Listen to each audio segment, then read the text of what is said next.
Hi guys, welcome to the very first episode of Explore with Anushri. I hope you all are doing good and staying safe in these tough times. This is Anushri Jain, currently a software developer at Amazon and an ex-American Express SDE. Post my recent update on LinkedIn, I have got a lot of requests from you friends, and thereby I have decided to share with you my preparation strategy and tips and tricks to crack Amazon. So, before moving any further, I'll frankly and honestly tell you, see, there's no secret formula to land your dream job overnight.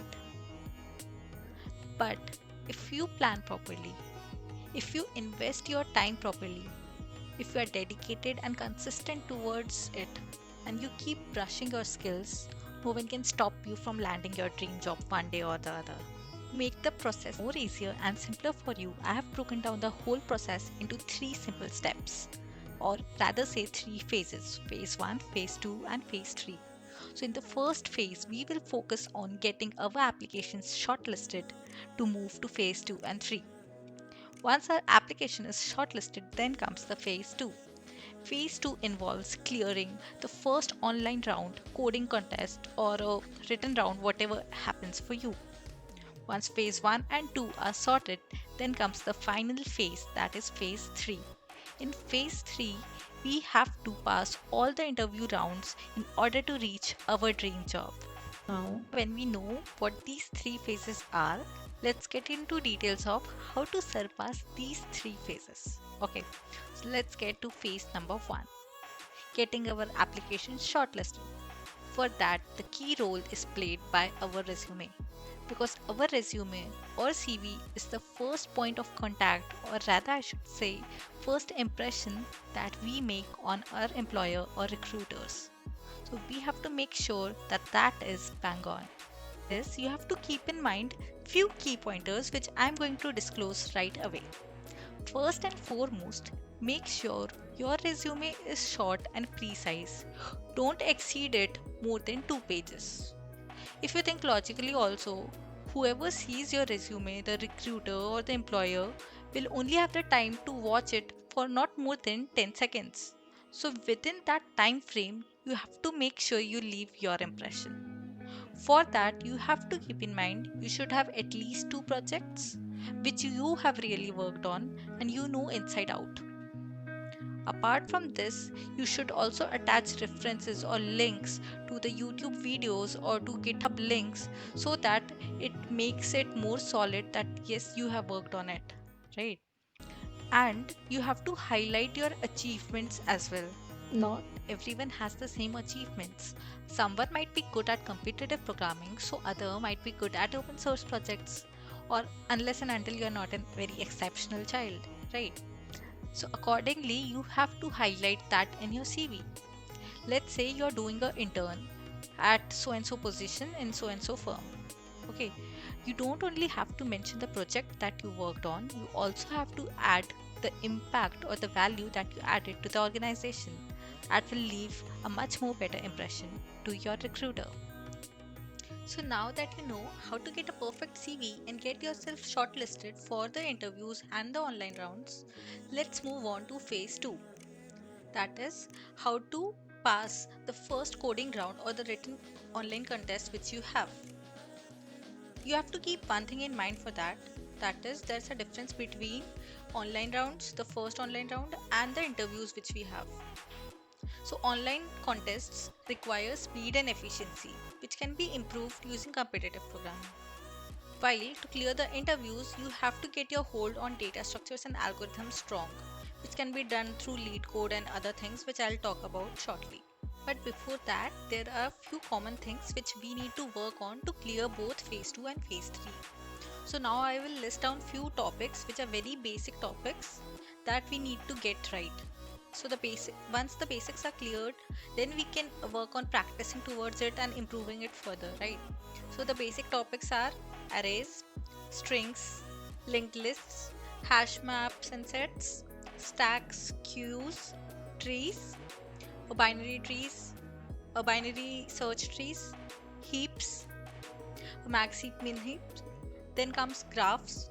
So in graphs also some basic standard algorithms like PFS, DFS, Dijkstra.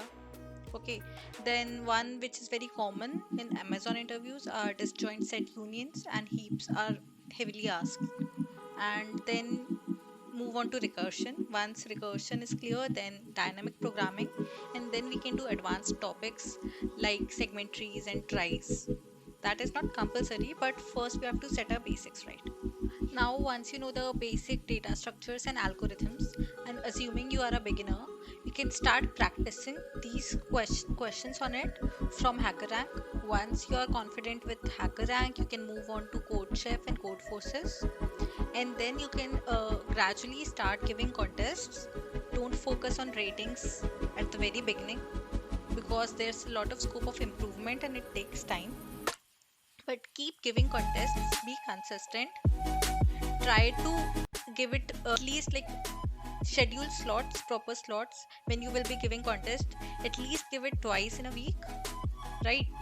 Once you know that you have enough speed and accuracy, then you are sure that you will be able to clear the online rounds.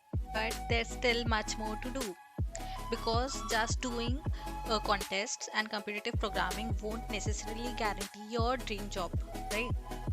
So now we have to start to move towards lead code, geeks for geeks, interview bit, and start giving mock interviews for us to clear the phase 3, that is the interview rounds which are scheduled. See, now there are a lot of videos available on how to use lead code, interview bit properly and efficiently. But to summarize and give just the key points, what I would say is first try to solve at least 10 to 20 problems of each data structure topic, right? Once that is done, you will observe that there are few topics in which you are weak in. So for that, what you can do, you can practice more of that kind of problems. You can apply filters to the specific kind of problems where you get stuck and solve more and more problems until you gain confidence. And don't just, and if you are stuck and you can't understand, go through the solution, go through how others have coded it, read editorials, and don't just read it, try to upsolve it. Similarly, in contest, when you give contest and you are not able to solve a problem after the contest, make sure that you upsolve it. That is how you will start learning and being more confident. So this was all about how to get yourself through these 3 phases, right? But the main theme of the video is how to crack Amazon interviews. For that, what I did is there's also a channel Take You Forward by Raj Vikramaditya. So there he has provided and worked on a SDE problem sheet with various questions, most frequent questions asked in Amazon.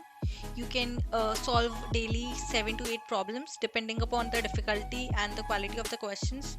How much questions you solve daily will vary, but make sure that you solve that, or you can take lead code, you can go to lead code or interview bit and practice. And specifically for a company like say Amazon, for me, I will go and see all the recent interview experiences from Geeks for Geeks for that specific company, and look at the type of questions, because you won't get exact same questions necessarily, but you will get similar type of questions, so you should know the logic and basics behind it. And anything in which you find you are not comfortable with, try to solve more questions on it. Only then you will gain confidence. And you also have this feature on lead code where you can go to discussions and filter by company and see the questions there. And in the discussion sections also, you can see various other peeps just like you giving brilliant solutions and explanations to the problem that you find yourself stuck in.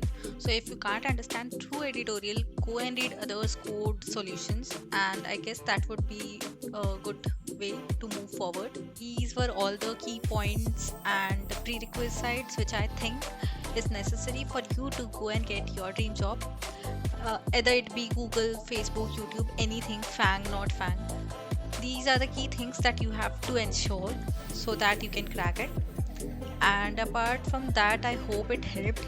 And be calm and confident while you give the interview, and don't get disheartened if you are not selected. Keep working towards it. Eventually, you will go and get it. So, all the best, and I hope it helped. Thank you.